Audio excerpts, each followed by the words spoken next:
If plunging causes water to spill onto the floor, stop plunging immediately and contain the spread to prevent further damage.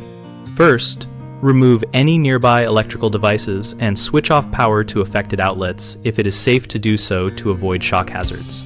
Next, use thick towels or absorbent paper to soak up standing water, starting at the spill edge and working toward the source, so you concentrate water where it can be collected and removed.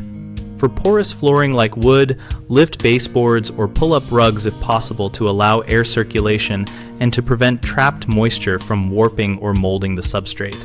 For tile or vinyl, mop the area with a disinfectant solution mixed according to label instructions to remove contaminants and bacteria that may have been in the toilet or sink water.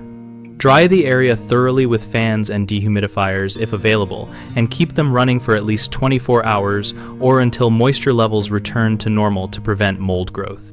If water seeped into cabinetry or under appliances, pull them away if you can do so safely and dry with towels and fans, and consider removing cabinet contents that are swollen or damaged to stop further deterioration. Common mistakes include ignoring hidden moisture and assuming visible dryness means the job is done.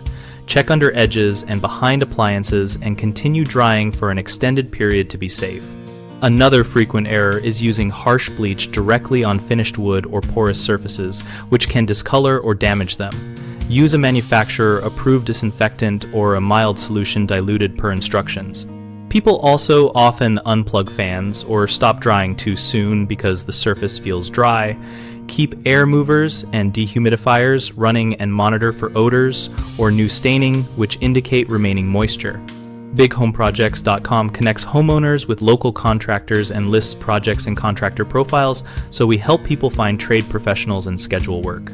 We also host an active discussion community where we share tips, ask questions, and learn from other homeowners and contractors.